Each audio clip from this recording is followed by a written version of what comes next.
de água e energia. As indústrias têxteis podem contaminar os influentes líquidos, pois os tecidos passam por inúmeros processos de entupimento internamente, com substâncias antifúngicas, por exemplo.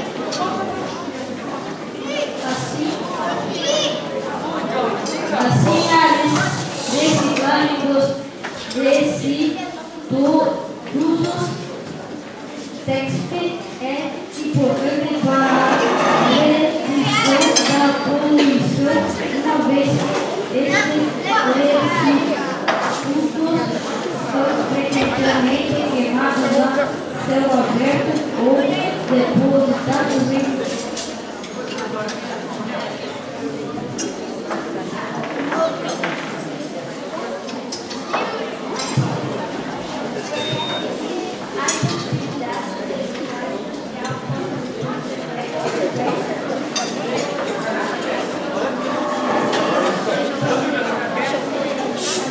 pessoal.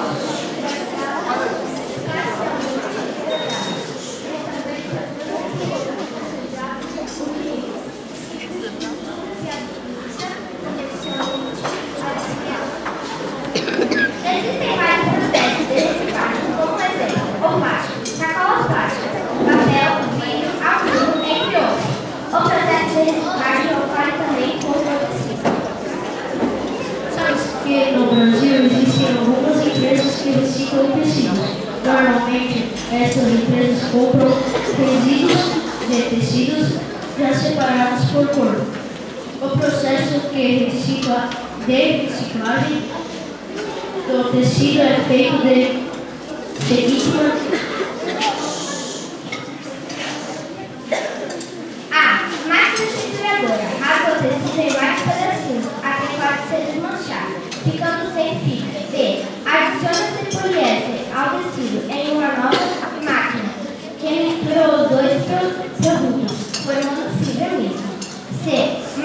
Maçaroqueira, máquina que enrola a fibra de algodão em uma bobina. D. Filatório, máquina que faz o fibrador. Note-se que nesse processo de reciclagem o tecido passa a ser novamente a matéria-prima que dá continuidade ao novo processo de industrialização. O processo de reciclagem do tecido pode gerar benefícios para a empresa e o meio ambiente, mas antes de tudo é necessário analisar o tecido.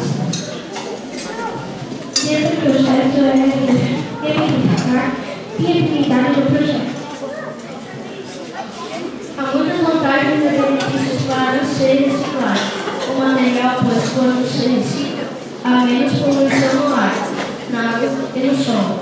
Além disso, a economia de energia elétrica e matéria-prima também ajuda a melhorar a limpeza da cidade.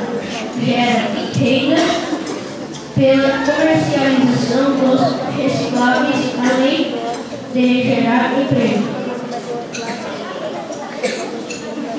Então, pessoal, no quarto ano já vem trabalhando com reciclagem de lixo, tecido especialmente. A gente pediu doação na marca Retalhos e no Dia das Mães a gente confeccionou uma flor para o Dia das Mães, que ficou bem legal. E a gente está produzindo cordas para pular corda na hora do recreio. E em alguns dias vocês verão que a gente vai brincar com isso. Então foi esse o trabalho do quarto ano, tá?